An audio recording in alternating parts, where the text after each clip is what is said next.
Yo, salut tout le monde, c'est Fenef4 à l'appareil, j'espère que vous allez bien. Aujourd'hui on se retrouve pour une nouvelle review de Fairy Tail, donc la quête de 100 ans, chapitre 3, donc le chapitre 448, si on suit vraiment la lignée de Fairy Tail, si je dis pas de conneries. Donc, dans ce chapitre, il est divisé en plusieurs étapes. Première étape, on se retrouve dans le présent, avec donc Natsu, Lucy, Erza, etc., qui rencontrent des espèces de petites méduses étranges que Natsu et Happy, etc., veulent bouffer. Au final, on leur dit que c'est peut-être empoisonné, etc. Mais ces méduses sont assez cheloues et elles essayent de rentrer dans leur bouche. Finalement, donc petit combat rapide avec donc au final Wendy qui se débarrasse de ces méduses, mais quand même Natsu qui a avalé une de ces méduses et qu'on leur dit voilà petit gag, tu vas peut-être empoisonner, tu vas peut-être mourir, etc. Voilà, donc un petit gag. On revient après donc dans le passé sur les explications donc sur la quête de 100 ans, à nouveau un peu plus poussée donc par le maître donc de la guilde des dragons, là, de Magnar Dragon. Voilà, donc le premier maître, donc je sais plus comment il s'appelle, mais on s'en fout. Donc le premier maître, quoi, de tous les guildes de Fairy Tail, qui leur explique donc les bails un peu encore sur le dragon, qui leur dit qu'au final, enfin, plutôt Erza fait la réflexion que Natsu est celui qui a vaincu Acnologia, et donc en fait, tout simplement, le maître se dit, oh ben merde, en fait, c'est la dernière chance, c'est-à-dire que si vous échouez, personne ne vaincra ces dragons, parce que vous avez vaincu Acnologia, qui est donc du niveau de ces dragons, et donc si vous n'arriviez vous pas à vaincre ces dragons, bah c'est fini quoi, c'est-à-dire que personne n'y arrivera jamais. Voilà, donc c'est un petit peu donc ces petits bails là. Et donc on apprend également petit gag, enfin ça rend encore Gildars encore plus con qu'il ne l'est, c'est-à-dire qu'en fait Gildars qui était censé combattre donc les 5 dragons, les panthères dragons ça s'appelle, dans ce continent-là, mais ce Gugus s'est barré à Ishtar pour aller combattre Acnologia en le prenant pour un de ces dragons-là. Donc déjà, on lui dit que les 5 dragons, ils se trouvent sur ce continent-là. Voilà, donc il n'y en a que 5. Le mec, il arrive à se barrer du continent où il est censé avoir ces 5 dragons pour tomber sur un autre dragon et le prendre pour un de ces dragons alors qu'il n'est pas du tout à l'endroit où il doit se trouver. Donc, Gildars, il avait l'air complètement con là. Bon, après, donc il s'est fait péter la gueule par Acnologia, donc voilà, on sait ce qui s'est passé quoi. On revient de nouveau dans le présent et là on suit un petit peu donc le petit voyage vers la première grande ville parce qu'au final le maître de la guilde leur a annoncé que le premier dragon, qui est le dragon considéré comme le dieu de l'eau, donc voilà, ces dragons ont des pouvoirs divins entre guillemets, ou en tout cas sont considérés comme des divinités. Il se trouve dans la ville d'Elban, ou Elman, un truc comme ça, en tout cas dans cette ville-là, et donc ils sont en chemin pour cette ville-là, et donc ils découvrent un petit peu plusieurs petits paysages plutôt jolis, etc. Et on a donc l'histoire de la guilde Magnar Dragon, etc., qui est contée donc, par Lucy, qui occupait à écrire un nouveau roman sur leurs aventures. Voilà.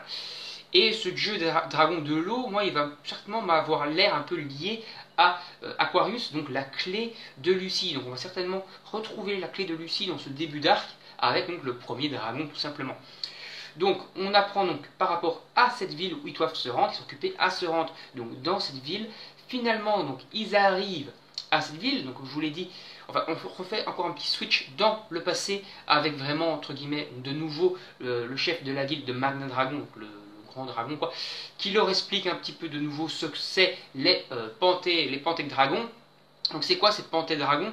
Et ben c'est tout simplement des dragons au final qui ont plutôt été calmes et qui n'ont jamais entre guillemets fait trop de soucis, c'est-à-dire que toutes les guerres précédentes avec les dragons, où il y a eu Acnologia, où il y a eu tout le bordel avec ZLF, où il y a eu les voyages dans le temps et tout ça, avec les portes de l'éclipse et tout le bordel, eux n'ont jamais participé à tout ça, mais ils se réveillent seulement quand il y a vraiment de gros changements, et là ils peuvent devenir super dangereux. Et donc il y a certainement eu déjà un gros changement il y a très longtemps, c'est pour ça que donc, le maître de guild a appris la magie de Dragon Slayer pour les combattre et se transformer lui-même en dragon, mais il n'a pas réussi à les vaincre, mais ils se sont certainement réendormis et recalmés, et il semblerait qu'après donc les combats surtout contre Acnologia, etc., donc la fin de Fairy Tail, quoi, ces dragons se soient à nouveau réveillés, qu'il y a eu un chamboulement avec la défaite d'Acnologia, et qui sont de nouveau éventuellement en phase de devenir de véritables menaces pour le monde. On apprend également donc, que même le Conseil de la Magie n'est pas au courant vraiment de l'existence de ces dragons, et que c'est vraiment des dragons entre guillemets secrets. C'est pour ça que personne n'en a entendu parler, et que personne ne les a combattus, etc. Des dragons secrets. Donc, au final, à la fin de ce chapitre, on retourne de nouveau dans le présent. C'est là, on retourne d'abord dans le présent, mais à la guilde de Malionia, donc à Fairy Tail, quoi, la guilde de Fairy Tail tout simplement, avec Gagil et donc son petit chat Lily. D'ailleurs, petit également clin d'œil, il y a Grey qui veut avoir un chat, voilà, petite vanne là-dessus. Donc, on a Gadgil et Lily qui sont déguisés en Sherlock Holmes. Ils veulent enquêter donc sur la nouvelle qui est rentrée dans Fairy Tail, qui est à la recherche de Natsu, qui est soi-disant amoureuse de Natsu, etc. Parce que tout simplement, dans le chapitre précédent, elle avait sorti un nom d'une membre de la guilde Avatar, donc qui est une guilde dangereuse, qui a été un arc, des ennemis d'un arc, juste avant justement la guerre contre le royaume d'Alvarez. Et donc, ils veulent enquêter parce qu'ils trouvent qu'il y a une couille dans le pâté. Donc, je pense qu'on va suivre deux arcs en parallèle. On va suivre l'arc des dragons, la chasse des dragons avec Natsu, etc.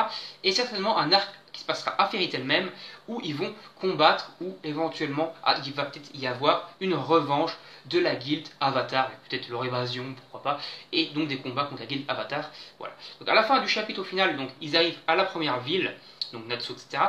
Et là, donc, ils sont occupés un peu à rechercher où c'est. Ils disent, oh, c'est une ville portuaire, il y a du poisson à manger, etc. C'est cool. Il faut qu'on trouve des infos sur les dragons.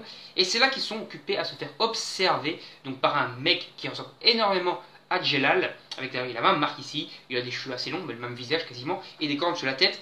Et il a une espèce de sbire qui ressemble à une magicienne qui ressemble un peu à Evergreen. Et cette magicienne, tout simplement, annonce donc au personnage maître, dieu dragon. Donc, théoriquement, ce Gus qui ressemble à Jelal est le premier dragon. Et comme Acnologia, il peut prendre forme humaine. Voilà. Donc, on a déjà le premier dragon qui fait son apparition sur les 5. Et ce sera le premier adversaire. Voilà. Donc, salut tout le monde, à la prochaine. N'hésitez pas à vous abonner, à liker, à partager la vidéo, donnez votre avis en commentaire.